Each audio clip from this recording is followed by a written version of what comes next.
지역의 이슈를 살펴보는 헬로 이슈 토크입니다. 최근 진보당 소속 전남 지역 의원들이 주민 생활과 밀접한 생활 정치를 통해 차별화된 의정 활동을 펼쳐나가겠다고 밝혔습니다. 그러면서 조례 재개정 방향도 발표했는데요. 관련해서 자세하게 살펴보겠습니다. 박형대 전라남도 의원과 함께합니다. 의원님 안녕하십니까? 네, 진보당이 이번 6.1 지방선거에서 의원님을 포함해서 총 7명의 의원을 전라남도에서 당선이 시켰죠. 의원님께서는 초선이긴 하지만 높은 득표율을 얻어서 이제 당선이 되셨는데 늦은 감이 있지만 진심으로 축하드리고요. 예, 고맙습니다. 네, 그렇다면 먼저 시청자분들께 인사 부탁드립니다. 예, 안녕하십니까? 진보당 전남도의원 박형대입니다. 수확의 계절이 돌아왔습니다. 풍성한 계절이지만은 농민들은 쌀값 폭락으로 그리고 서민들은 고물가, 고금리, 고환율에 경제 위기로 힘들어하고 계십니다. 어려울수록 서로 돕고 힘을 모은다면은 충분히 극복할 수 있다고 봅니다. 진보당은 서민들의 마음과 그리고 서민들의 손을 잡고 어려움을 극복해 나가겠습니다. 예, 고맙습니다.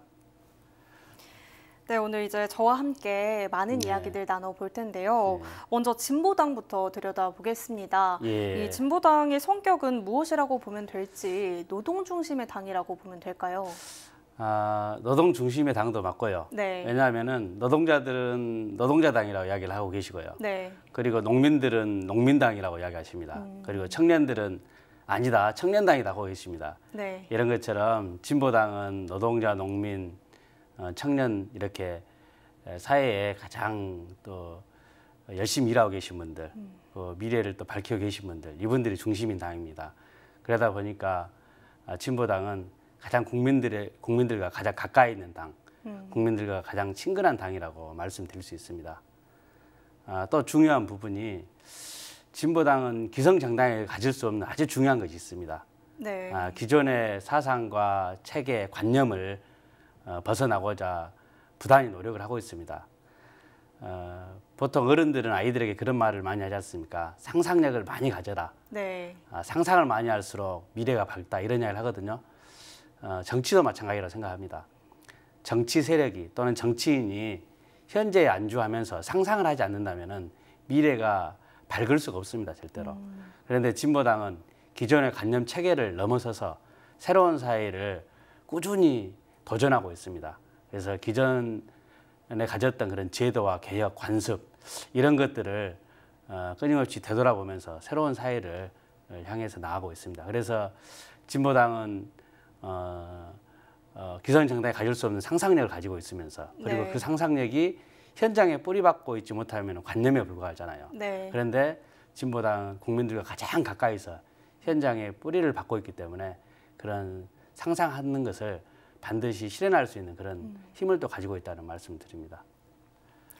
진보당이 여러 성격을 가지고 있다라고 말씀해 주셨는데 또 의원님께서는 농업에 종사하셨고 또 농업과 농민들을 위해서 다양한 활동들을 해오신 걸로 알고 있거든요.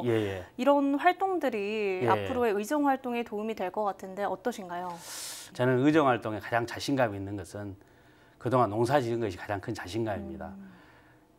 20대부터 농사를 지었는데 농사 지으면서 농민들과 함께 고락을 같이 했던 것 그리고 지역사회에서 지역민들과 함께 살아온 것들 특히나 마을 이장하면서 마을 주민들과 깊이 있게 만나고 함께 생활했던 것들 이런 것이 의정활동의 가장 큰 자신감이고 자산입니다. 또 의원님께서는 농민수당을 전국에서 최초로 공론화하신 분이시잖아요.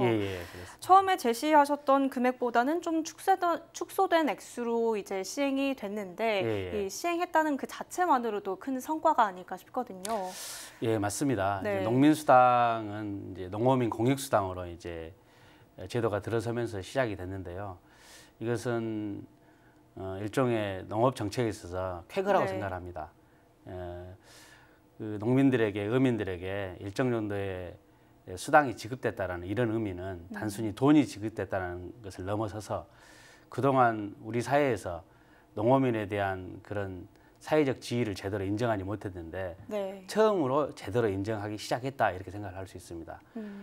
농민들이나 어민들은 지역사회 그리고 한국 사회에서 굉장히 중요한 역할을 하고 있습니다. 그것을 네. 이른바 공익적 활동이라고 표현을 하고 있는데 이런 부분을 그동안에 무심코 지나쳤고 제대로 인정을 하지 못했거든요. 그런데 농어민 수당이 도입되면서 그 목적 자체가 네. 그분들의 사회적 지위를 제대로 인정을 하자. 그래야만이 우리 지역사회가 유지될 수 있다. 네. 이런 것들이 포함되고 있거든요. 그래서 이것을 현재 정부 또는 뭐 정치인들이 만든 것이 아니라 또 네. 주민들 직접 서명을 해서 만들었다는 점에서도 굉장히 큰 의미가 있습니다. 그래서 이것을 다행히 또 우리 농도 전남에서 시작을 했지 않습니까? 네. 그래서 또 한편으로는 좀 뿌듯합니다. 그래서 전남에서 시작된 농어민 수당이 이제는 제주도에서 강원도까지 모든 지역으로 확산이 됐고 네. 이제 정착이 되고 있습니다. 그런데 부족한 것이 있죠. 처음부터 완벽하게 시작할 수 없다고 생각을 했습니다. 그래서 네.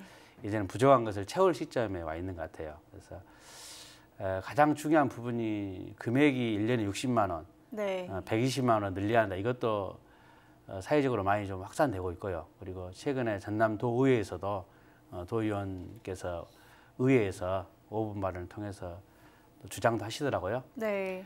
그와 동시에 그 못지않게 중요한 게 대상 범위입니다. 지급받는 분들이 차별이 생겨서 안 되거든요. 그런데 예를 들어서 한 마을에서 함께 농사를 지어왔어요. 네. 그런데 농업 경영체가 없다고 어떤 분은 농민수당을 받고 어떤 분은 못 받는 경우가 생기거든요. 네. 이런 데서 차별이 생깁니다. 그리고 또 부부가 농사를 짓는데 농업 경영주에게만 지급이 되지 않습니까? 네. 그리고 보통 농업 경영주가 남성인 경우가 많거든요. 그러니까 여성 농민들은 농사 지으면서 너무나 고생하고 또 집에 들어와서 가사일까지도 또 많이 부담한 경우가 많거든요. 네. 이런 분들이 또 제의가 되니까 여성 농민들 입장에서 얼마만큼 이것은 불만이 있겠습니까? 그래서 이런 부분들을 바로잡는 시기인 것 같습니다. 그래서 요즘 특히나 우리 사회에서 중요하게 바라보는 것이 평등입니다. 공정. 네. 그러니까 차별이 생기지 않도록 하는 것이 전라남도가 이제는 개선해야 될 시대적 과제라고 생각을 하고 있습니다. 이 농민수당이 수당을 좀 지급 확대와 또 네. 차별 없는 지급이 이루어져야 된다라고 예. 말씀해 주셨고요. 예. 말씀해 주신 내용이 이제 잠시 후에 나눠볼 입법 네. 활동 중에 하나에 포함이 되는 거잖아요. 예, 그렇습니다. 그런데 이제 관련해서 자세하게 이야기 나눠보기에 앞서서 예. 최근 진보당 전남도당이 기자회견을 열고 예. 진보 입법 활동을 하겠다라고 밝히지 않았습니까? 예. 관련해서 좀 취지를 듣고 싶은데 들어볼 수 있을까요? 예. 이번에 이제 지방 선거에서 우리 전남도민들은 진보의 씨앗을 이제 하나 만들어 주셨습니다. 네. 이제 씨앗이 땅에 심어졌으면 싹을 틔워서 또 풍성한 열매를 맺어야 되잖아요. 네. 그래서 의회가 시작돼서 이번 하반기에 이제 제대로 된 역할을 해야 되겠다. 그래서 저뿐만 아니라 이제 진보당 의원들이 함께 노력을 하자 이런 취지에서 그동안 이제 토론한 걸 바탕으로 이번 하반기에는 5개를 꼭 하자 이렇게 결의를 냈습니다. 네. 그래서 서민 경제 3건, 그리고 기후위기 1건, 사회정의 1건 이렇게 총 5건에 대해서 이번 하반기에 진보 입법을 실현하자 이렇게 이제 계획을 세우고 도민들께 이제 기자회견을 통해서 이제 보고를 드린 바가 있습니다. 지금 이제 정례회의가 시작이 됐고 네. 그리고 이제 하반기에는 또 예산 회의가 열리고 해서 여러 의정활동 과정에서 이런 것들이 꼭 실현될 수 있도록 또 동료 의원님들과 충분히 상의하고 또 도민들과도 계속 소통하면서 반드시 실현해내겠습니다. 말씀해주신 취지대로 5개 예. 조례안의 재개정을 이제 추진하는 거잖아요. 예, 그렇습니다. 처음에 전라남도 농어민 공익수단 지급 조례 개정 내용은 앞에서 이제 살펴봤고요. 예. 또 전라남도 주요 농산물 가격 지원 조례 개정도 이제 계획이 있죠. 예. 최근에 쌀값이 크게 떨어지면서 농민들의 그 시름이 좀 깊어지지 않았나 싶은데 예. 이게 이 사례에 포함된다라고 보는데 예. 어떤 내용이 담겨 있나요? 농산물 가격 안정이라는 건 사실은 중앙정부의 정책이 크게 좌우를 합니다. 네. 그럼에도 불구하고 또 지방정부에서 해야 할 일들을 적극적으로 찾아야 되는 것이죠. 네. 그래서 2017년에 이것도 마찬가지로 주민 청구에 의해서 농산물 최저가격 제도를 우리 마련하자 이런 운동이 됐고 농산물 주요 농산물 가격 안정 지원 조례가 이제 만들어졌습니다. 네. 그런데 만들어졌는데 사실은 유명무실한 상태입니다. 제대로 작동이 안 되고 있어요. 네. 여러 한계가 있기 때문에 그런 겁니다. 예를 들어서 가격 안정을 하기 위해서는 그 가격이 어느 정도 돼야만이 이 정책이 작동된다는 것이냐, 즉 기준 가격 문제. 네. 그리고 어떤 방식으로 지원할 것이냐 이런 문제가 있지 않습니까? 그래서 이런 것이 현실에 맞지 않습니다. 그러다 보니까 가격이 떨어져도 이 정책이 제대로 작동하지 않거나 네. 또는 떨어졌어도 제대로 된 지원이 안 된다거나 이런 일이 발생을 하고 있는 것입니다. 그래서 주요 농산물 가격 안정은 앞서 말씀드린 대로 이제 쌀도 중요한 부분이지만 양곡은 좀 다른 부분으로 좀 운영을 하고 있는 상황이고요. 네. 이 조례는 주로 이제 주요 농산물 중에서 채소 부분입니다. 배추, 무, 양파, 마늘, 고추 등 이렇게 주요한 어떤 채소류를 안정적으로 생산할 수 있도록 그리고 소비자들은 안정되게 공급받을 수 있도록 이런 것을 목적으로 하는 조례입니다. 네, 이렇게 농산물 가격 안정 조례안에 대해서 이제 살펴봤고요. 예. 또 전라남도 재생에너지 사업 공영화 지원과 관련된 예. 조례 제정도 이제 추진을 하는데요. 예. 의원님께서 발의에 직접 나서기도 했고 예. 또 재생에너지 분야에 좀 주력을 다하고 계신 걸로 알고 있거든요. 예. 그런데 이 조례안은 과거 의원님께서 예. 도의회에 이제 제출한 내용을 바탕으로 만들어지지 않았습니까? 예. 그 당시에는 도의회에서 전남도 진보당이 예. 좀 의원이 없어서 논의가 되지 않았다라고 알고 있는데 예, 맞습니다. 이번에는 좀 다른 분위기인가요? 그렇죠. 예, 이제 의회에 이제 의원이 있냐 없냐가 상당히 많은 이제 영향을 갖게 되는 것이고요. 네. 그런데 이 재생에너지 관련해서 굉장히 중요한 영역입니다. 풍력 태양광이 가장 많은 지역이 전남이거든요. 네. 그러면은 재생에너지를 또 기후 위기에 대응해서 탄소 중립 사회로 가는 데 있어서 긍정적인 면도 있지만은 네. 이게 지금에 와서는 지역 내 갈등을 부추기는 일들이 많이 발생하고 있습니다. 풍력 태양광이 자연 생태계를 파괴하고 있고 네. 그리고 지역 공동체를 교란시키면서 오히려 재생에너지 사업이 주민들의 이익이 아닌 네. 민간 업자들의 이익으로만 흘러가 버립니다. 이게. 그리고 아름다운 전남의 이런 자연 환경을 지켜주는 것이 아니라 오히려 이것을 훼손하는 이런 일이 네. 생기는 거거든요. 그래서 작년부터 이 일을 제가 사회단체 활동을 하면서 네. 계속 관심 갖고 함께 했어요. 굉장히 심각합니다. 이런 부분이. 과연 이게 어떻게 가야 될지 계속 고민하면서 잘못된 것들은 막되 또 새로운 방향을 같이 우리가 마련하자 이런 취지였습니다. 그래서 재생에너지를 공영화하자. 그리고 그 이익을 모두 주민들에게 돌려줘야 된다. 이런 취지의 조례를 만들어서 추진을 하고 있고 네. 빠르면은 다음 달 10월 회기 때는 이 안건이 상정돼서 처리될 걸로 예상을 하고 있습니다. 네. 그렇다면 또 주요하게 어떤 내용이 담겼는지 자세하게 짚어주실 수 있을까요? 예, 그렇습니다. 가장 중요한 부분은 명칭대로 에너지 공영화입니다. 에너지를 민영화하면은 네. 당장은 빨리 할 수 있을 것 같지만은 결국은 민영화는 에너지 요금이 과하게 오르고 그 부담이 소비자한테 전가될 수 있거든요. 네. 그래서 에너지 주권은 국민에게 있어야 한다 이런 취지입니다. 그래서 에너지 공영화를 가장 중요한 내용으로 가지고 있고 그리고 풍력이나 태양광을 설치할 때 생태계를 파괴해서는 안 된다. 파괴하지 않아도 되는 이런 자연 인공 지역물 이런 것들을 최대한 활용하자 이런 취지이고요. 그리고 거기서 나온 이익은 거기서 나온 생산 전력은 네. 수도권으로 무리하게 보내는데 염두에 있어서는 안 된다. 수도권으로 보내다 보면은 또 엄청난 송전탑을 세우게끔 돼 있습니다. 송전 선로를 만들어야 되잖아요. 네. 그래서 나온 생산 전력은 지역 주민들에게 그대로 돌려주자 1차적으로. 그래서 그게 에너지 자립 사회거든요. 네. 이렇게 돼야만이 기후 위기에 직면한 탄소 중립 사회를 제대로 가는 것이지 현재와 같은 방식으로 한다면은 결국은 민간 업자들의 특히나 대기업들의 돈벌이 수단으로 전남도가 악용될 수밖에 없다. 그 길을 열어주고 있다. 네. 이렇게 좀 보고 있어서 이걸 근본적으로 막기 어렵습니다. 왜냐하면 법에 의해서 되고 있는 것을 조례가 막기는 힘들거든요. 네. 그렇지만은 이 조례를 통해서 좋은 어떤 모형을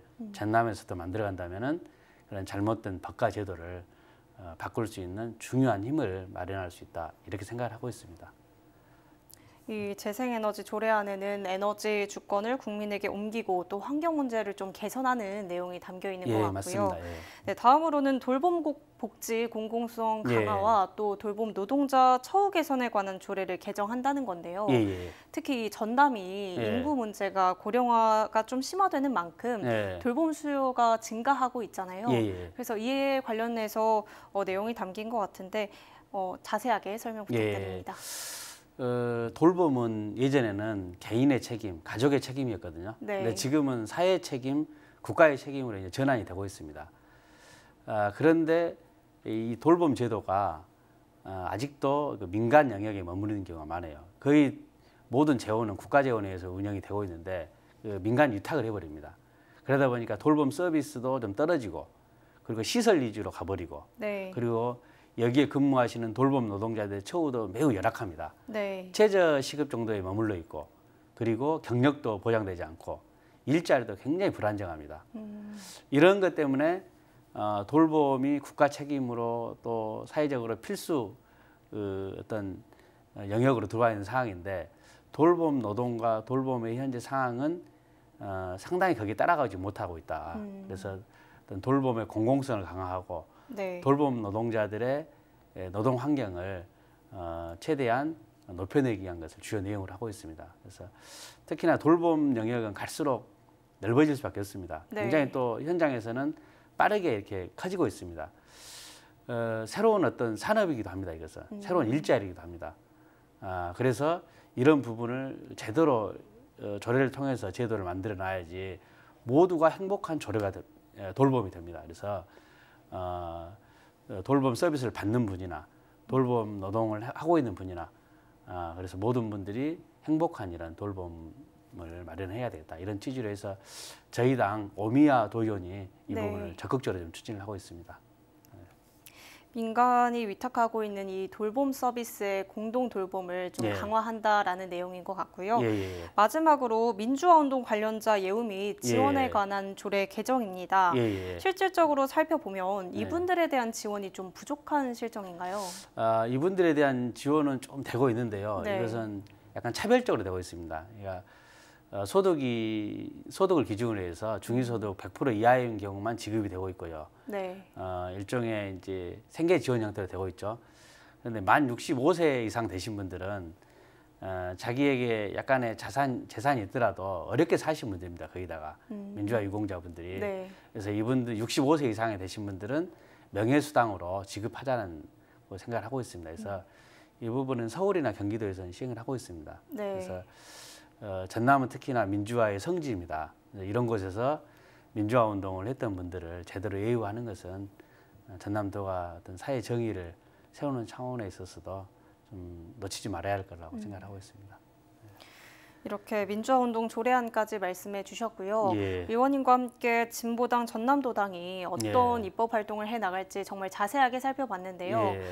주민생활과 밀접한 분야에서 조금 더 나은 미래를 위해서 아주 깊이 고민한 흔적이 좀 엿보이는 것 같은데 앞으로 의원님께서는 진보당이 도민을 위해서 또 전남의 발전을 위해서 어떤 방향으로 활동을 해나가야 된다고 보시는지 말씀해 주시죠. 어떤 일을 하든지 간에 모든 주인은 국민이라고 생각합니다. 국민들이 원하는 것을 해야 되고 또 국민들이 뜻하는 것을 제도나 어떤 법을 통해서 마련하는 것이 또 정치인들의 역할입니다. 그래서 그런 부분에 부족함이 없도록 해나갈 것이고 그래서 저희가 처음으로 이번에 국민청원 1호를 제출했습니다. 어떤 것이냐면은 국민들은 누구든지 간에 의회에 청원을 할 수 있습니다. 다만 소개 의원이 한 명 있어야 됩니다. 불행히도 지금까지 10대, 11대 그전 도의회에서는 단 한 건도 청원이 들어오지 않았습니다. 이렇게 좋은 제도임에도 불구하고 청원이 되지 않았던 것은 의회의 벽이 높았다 이렇게 볼 수가 있습니다. 그래서 저는 국민들이 의원들 의회를 많이 이용하도록 하고 싶습니다. 오늘 말씀 여기까지 듣겠습니다. 감사합니다. 네, 지금까지 진보당 전남도당의 입법 활동 계획 살펴봤는데요.